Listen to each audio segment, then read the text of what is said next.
Welcome to Diary of an Unemployed Actor with me, Milo Dennison. This is that part of the podcast where I tell you who I'm talking about in the podcast. In this case, Art Brown, in case you couldn't tell by the title. He is a lifelong entertainer. He has been an actor, a stand-up comedian. He's done musicals, voiceover. He records audiobooks.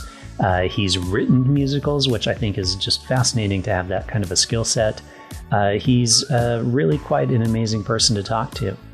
He was a lifelong New Yorker from Brooklyn, and then in 2018, he got divorced, sold his house, and drove across country to start again in LA. And so talk about an inspirational story for you, right? If you are considering getting into audiobook recording, he's got a lot of great tips and stuff for anyone interested in doing that. And with that, here we go. You're in LA now, right? I am in Burbank, California, right across the street from the Warner Brothers. I can walk across the street and see where the Animaniacs live in the Warner Brothers Tower. But you're originally from New York, right? I'm originally from Brooklyn, New York, born in Brooklyn, where most comedians are from. And I lived in New York most of my life. And in 2018, my wife of 32 years and I separated and got divorced. And I essentially bought a car and pointed it west and started again in LA. Were you an actor and entertainer prior to that? Absolutely. I've been an actor my entire life. It's all that I ever wanted to do. Been a professional actor since I was 12. I made a brief career as a child of playing Hansel in children's theater. And, when I was 5, there was a comedian by the name of Red Skelton, and I used to watch his show.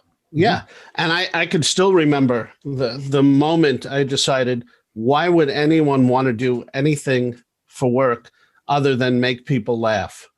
I just thought that's. You have fun, you play, you act dumb, and you make people laugh. What better job could there be? It's nice that you figured it out at the young age, too.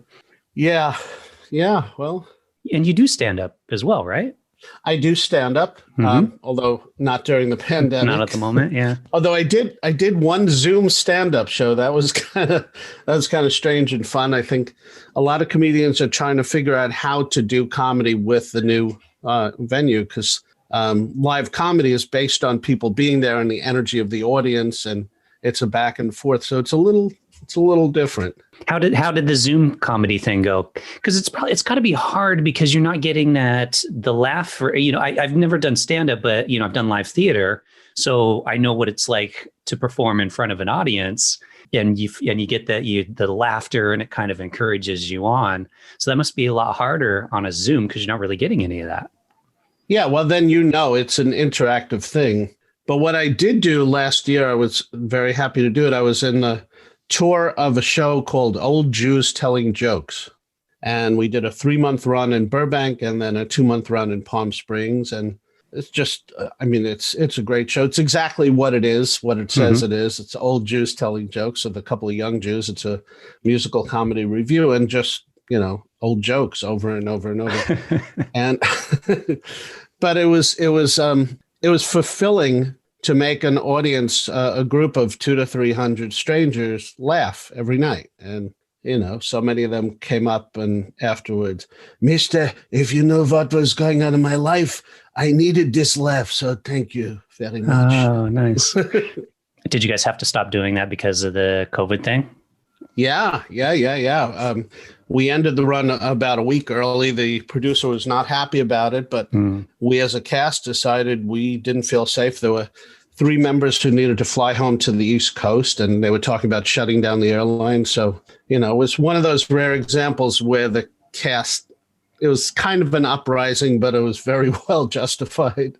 Is the plan to pick it up after the coronavirus thing is done? Like try to pick it up again? Who knows? Was it like skit comedy? What was the show like? The best way I could describe the structure is a review. It's joke after joke, and many of the jokes are acted out. And then there's song and dance interludes. It's a little bit of musical comedy. We do Tom Lear's song, Hanukkah in Santa Monica, if you've ever heard that. No, I haven't, but I'm sure it's good. I'm spending Hanukkah in Santa Monica, lighting candles, wearing sandals by the sea. Nice. Well, you've written a few musicals, right? Is that right? Written and produced? Yeah, I was in something called the BMI Musical Theater Workshop in New York, which is basically, it was a free workshop, but it's very difficult to get into. And a lot of great musicals and musical theater artists have come through it. When I was there, Bobby Lopez and Kristen Anderson were my classmates. So, and Bobby was working on Avenue Q, and it was just fantastic to see it developed. And Kristen, wonderful woman, still a friend, who wrote Frozen, of course. So some great musicals came out of there. Chorus Line came out of there, and You're a Good Man, Charlie Brown. But I've been writing and acting my entire life. That's great. It's kind of like a mission, to quote the Blues Brothers, I'm on a mission from God. One of the things that I talk about with people on this podcast too is a lot of people, especially with actors and performers, a great way to get work is to create work for yourself. Absolutely. That kind of feels like that's if you enjoy writing and you can write a musical, how many people can actually write a musical? That's got to be super challenging on its own. But then you can okay, I got this. Now I can write myself a part and get it produced. That's great. Yeah. And show business is lousy with stories of people who created their own projects. The most famous one is Sylvester Stallone and Rocky. And everybody knows that story. Yeah. Worked out pretty well for him. It worked out pretty well, but he had to stick to his guns because they finally wanted to buy the script, but he said, "No, I'm not selling unless I star in it." Mm-hmm. And that was the worst Stallone ever, by the way. But he's a hero of mine. Is he? Yeah, so many heroes. Well, why Stallone? Because when you talk to actors, I'm impressed by him too. Because for the same reason, Rocky is a brilliant film. He wrote it. You're right. He stuck to his guns and made it, even though he desperately needed the money. And he's had a career ever since. But a lot of people would say, why Sylvester Stallone? You could barely understand him, all this other kind of stuff. So I'm curious, why Sylvester Stallone? Well, first of all, I think he's very underrated as an actor. He's not Brando, mm-hmm. But what he does, he's on brand and he's very good in that. But why I would call him a hero is he made his own breaks. He made his own way. And I love that. I think, in any, whatever field you're in, sooner or later you come to a point where you're like, I'm going to have to make this happen if I want it to happen. Mm-hmm. I can't wait around. A comedian friend of mine used to have the phrase, a big baseball fan. When we talk about somebody who is kind of passively waiting for something to happen, and he said he's the kind of guy who doesn't run for the ball. Okay. It's like, well, it didn't fall at my feet. What can I do? You gotta make your own breaks. Yeah, especially in this industry of entertainment where it's such a competitive industry and there's so many people trying to do the exact same thing. LA is neat. I was a New Yorker my whole life, and I'll always be a New Yorker, and that you can't take the city out of the boy. But LA is a playground. They have one industry, that's show business, and it really is a playground where you can make up your own story and tell your story. People are in the business of telling stories. So tell a good story and it looks like you could sell tickets to it and you might have interest. Can't you do that to an extent in New York? I think of New York as a big theater city and you can do, stage and stand up and that kind of stuff there. And then to potentially give that up to go out to LA and in a lot of ways almost start over. Yeah, I am starting over in some ways, although I did mostly stage on the East Coast because that's mostly what there is. Yeah. It's more live theater. But the business model of live theater is not as lucrative as the business model of, it's active income versus passive income. So in live theater, when the curtain comes down, you could sell some merch, but you're not getting any more money out of that audience. Whereas, the whole model of recorded media, you could show it over and over and over and over years and years after it's been made. Mm. But I came out here, and the main thing I've been focusing on the last year is voiceovers, particularly animation. So when the lockdown happened, I thought, okay, what can I do now? That door is closed.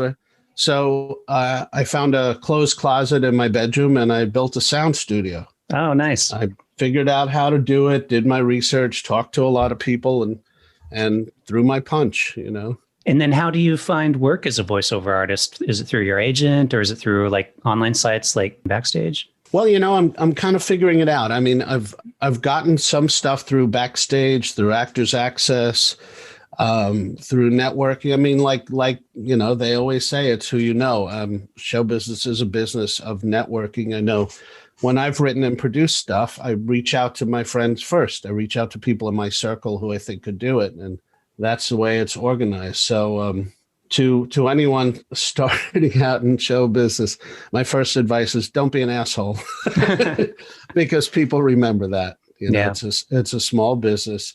Be nice to everyone you meet. But the best, as long as I'm on that tack, the best advice about show business I think I ever heard was from Steve Martin. And he said, my advice to young players is be so good that they can't ignore you. Mm. And I think that's brilliant, because a lot of us focus on the marketing first, or, where you got to focus on getting as good as you can, improving your craft, becoming a better actor, voice artist, writer, whatever it is. And that's rewarding for its own sake as well. Yeah. How do you continue to improve your craft? Because you've obviously been doing it for a while. You know what you're doing in a lot of ways. So what does somebody with your level of experience do to kind of keep practicing and improving? Sure. Great question. I do two things. One is I'm always studying. I've been in an animation class since the summer, and I'm always reading this. We live in a wonderful age where you can go on the web and learn anything. There's a webinar or a YouTube video for anything you want to learn, anything. So there's no excuse. But the other thing is I'm a big fan of experiential learning. So what I mean by that is I decided when I was a young man, I was going to be an actor. So I got in shows, and I figured I'd learn in front of an audience. And that's what I did. And there's things you can learn in front of an audience that you can never, ever learn in a class. And so just don't be afraid. Don't wait till you're ready. Just jump in, get cast in something, act, put something on with your friends. Time is, we're in a, we're in a chess game, and our opponent is time. And eventually time calls checkmate. But, until then, I think so many of us are programmed to wait. Just wait and don't wait. I was in a marriage for many years. I waited. I was very happy to be a father. I waited till my kids grew up. And then I called it a day. It wasn't a good marriage, and I wanted something better. And as far as LA, also, I've always hated the cold weather. Oh, okay. New York winters are not kind. Yeah. Yeah. I also, as soon as I found out there was a warmer place to live, I was like, what the hell are we doing here, Mom? Why are we in New York in 1 degree and it's snow in my boots? And so I love that aspect. I live in a really nice complex with a swimming pool, and it's just fantastic. Nice. So I want to get back into musicals really quickly, if you don't mind. Sure. So like you writing a musical, like you're writing dialogue, you're writing music. Are you also writing the actual music as well, or does somebody else do that portion? Well, as you know, showbiz is a collaboration, particularly live theater. So my specialty is lyrics. And often the lyricist also becomes the book writer because they're a word person. But I can sing, I can play a few instruments, but I don't have the level of skill to actually write a score. So when I've written anything I've written, I've collaborated. Okay. And it's a wonderful moment to hear your words being set to music, and your baby now has clothes and is walking. So so you have the lyrics and then you hand them over to the music person and then they create a tune that goes along with those lyrics? Yeah, there's a few ways to do it. Some teams, like Rogers and Hart. Mm-hmm. Rogers would write the music first, and then Hart would write the lyrics, which is a slightly unusual way to do it. But there's a lot of ways to do it. Some teams write music first and then lyrics. Some teams write lyrics first and then music. One little trick for a lyricist is to use a dummy tune and then not tell the composer. So that we're using a dummy tune, it has a rhythm and it has a form to it already.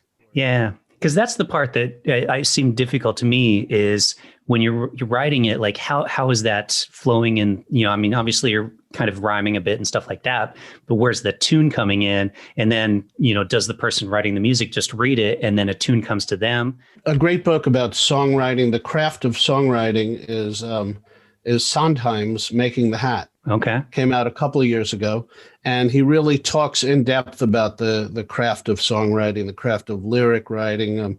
He was a lyricist first, and then he went back to school and learned how to compose. But his first few projects were lyrics, like West Side Story and Gypsy, and then he started writing the music himself. Okay. That's great. Starting with Forum. I want to ask you, because I know you also produce audiobooks. So right. Tell me about, because this is what I'm saying, like you do it all, the theater, stand-up, acting, and audiobooks and voiceover. So talk to me about what goes into stand still. So yeah, what goes into producing an audiobook? Yeah, so that was one of the things I decided I wanted to do with the shutdown. And I did a bunch of research, and there's a broker site, a site called acx.com. And they're basically, Amazon owns Audible. Audible is the 500-pound gorilla in the audiobooks world. And there's an exchange site. So authors can go on the site, post information about their book. They're looking for someone to narrate and produce the audiobook. Sorry, say it again. X something? MX? ACX. Audio Creators Exchange. So I've done 3 audiobooks so far. 2 of them are out. I've become friends with the author on the 2 that I've done. It's a really great writer named Andy Rausch, Rausch. And if you like Quentin Tarantino films, that's the kind of novels he writes. Really, very dark and dirty and hard-boiled and lots of violence and detective thrillers. So the first book of his that I did is a book called Savage Brooklyn, and it's a mashup of a gangster story and a werewolf story. There's a low-level schmuck in the mob, like the bottom of the barrel, bottom of the ladder, and he gets bitten by a werewolf and becomes a werewolf. And it's just a really, really funny story. And the second book I did is darker, and I had to debate about doing this, but I obviously decided to.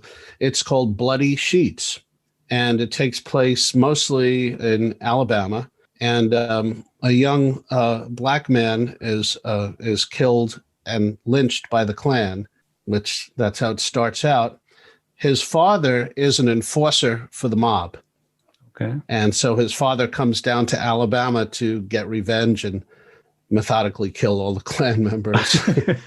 All right. I had to debate because I know I'd be doing, besides the Southern white guys, I'd be doing some black voices, and I didn't want it to be Amos and Andy or, blackface kind of thing. Oh, yeah.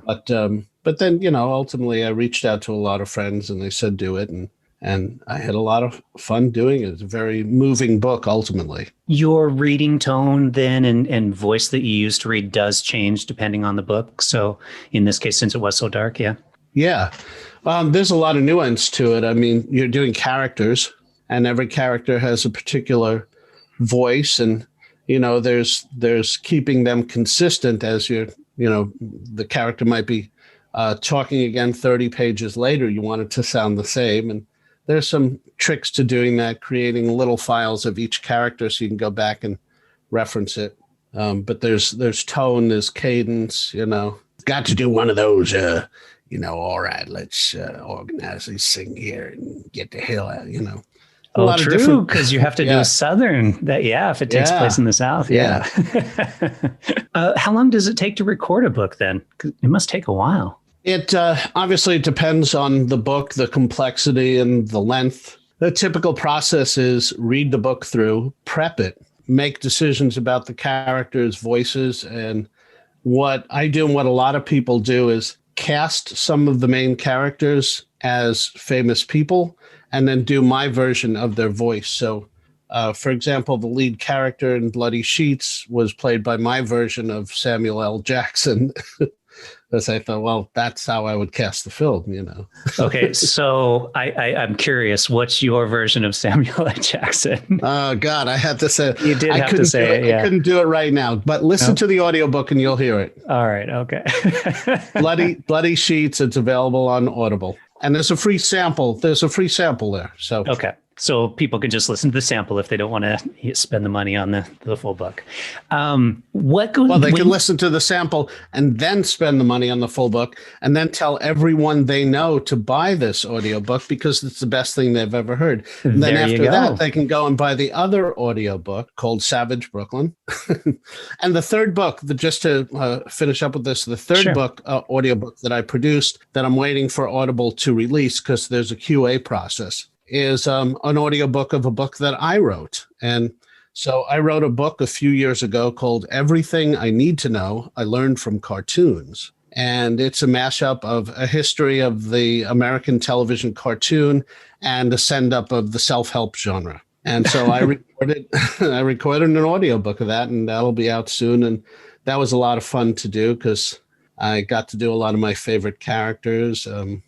Yeah, I got to do Bugs, Doc. Nice. And let's see. Oh, one of my favorites is Droopy. Oh, you know what? I'm the hero of this picture. That's good. That's believable. Yeah. Is the book still out too then? Like if people want to get the actual book? Yeah, the book is still out. It's available on Amazon. And please buy the book because I probably will because that sounds like something I would read. Yeah. I had a lot of fun writing it. I think it's a very funny book. So when you're creating a book or doing a book and how closely do you work with the author? Like, so for example, do you record a few pages, send it to the author and is this what you were thinking for a voice? Or do they just kind of hand it off to you and you kind of just there's kind of that. Audible has a very organized structural process. So with ACX, with Audible's clearinghouse, you submit an audition. The author puts their book up. They're looking for a narrator. And as part of it, they put up like a 2 to 3 page audition. So you go and record the audition and submit it, and you're competing with other narrators. And the author chooses you, hopefully, and gives you a contract. And now you have a contract and you have deadlines, et cetera, et cetera. And the first deadline is to produce 15 minutes of the book. So you produce 15 minutes, you submit it, and the author or the rights holder, they might sometimes be different people, listens to that and either approves it or asks for a change. And then once that's done, they approve it. They're basically contractually obligated to leave you the hell alone and let you produce the book. Okay. I mean, it's a little more nuanced than that, but that's basically the process. You don't want somebody over your shoulder every 5 minutes. That would make it unworkable. Yeah, well, and it gives you time so you can work it on your own. So if maybe you slip up, you can backtrack without having somebody standing there, and send them a completed thing. That makes sense. And what takes more time than recording it is mastering it and cleaning up some of the audio and making it as good as possible. So you do the audio cleanup as well. So the idea is that you send them a completed project that then gets published to audio. They don't necessarily need to do any touching up after that. They don't need to do anything else. And so I've had to learn sound engineering as well. Some audiobook producers send that out. They just do the recording and they send that out to somebody else. But I like to do it all myself. So you've obviously been in the business for quite a while, quite a bit. Yep. Like, what advice would you give to people that are, kind of looking into acting, voiceover, the whole shebang, writing a musical? Absolutely. Well, again, I'd quote Steve Martin, who said, get so good that they can't ignore you. Focus on your craft. Focus on getting good, whether it's comedy, writing, voice work. Just keep studying, keep trying. And one of the best ways to study is to just jump in and get a job doing it. Volunteer at first if you need. But if this is your dream, don't wait. Do it. Do it. Do it. Do it. Like Nike. Do it. Just go for it. Throw your punch.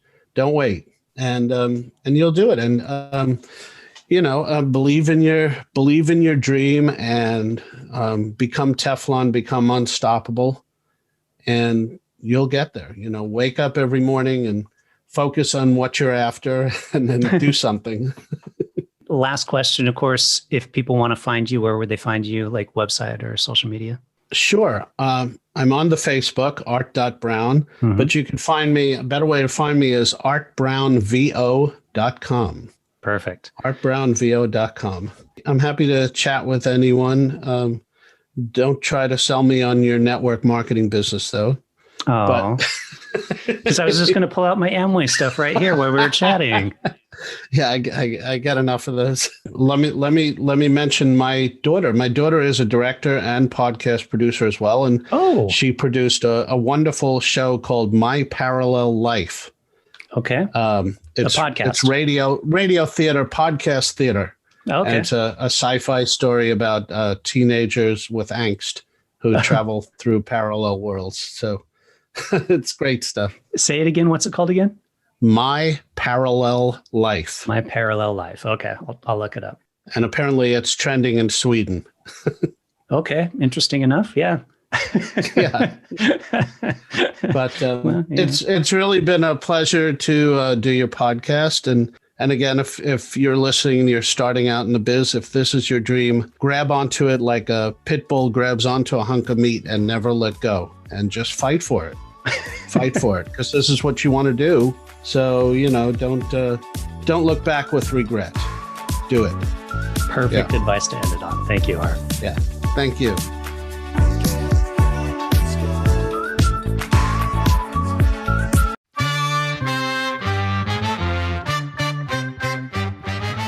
On the 80s and 90s Uncensored, listen to card-carrying Gen Xers, Milo and Jamie, as we banter, debate, and discuss various topics about the 80s and 90s. If you're a miserable middle-aged office worker and your life sucks and essentially you don't have anything to look forward to, at least one day a week you have the 80s and 90s Uncensored. We try to decide if Magnum and MacGyver were in a cage match, who would walk out.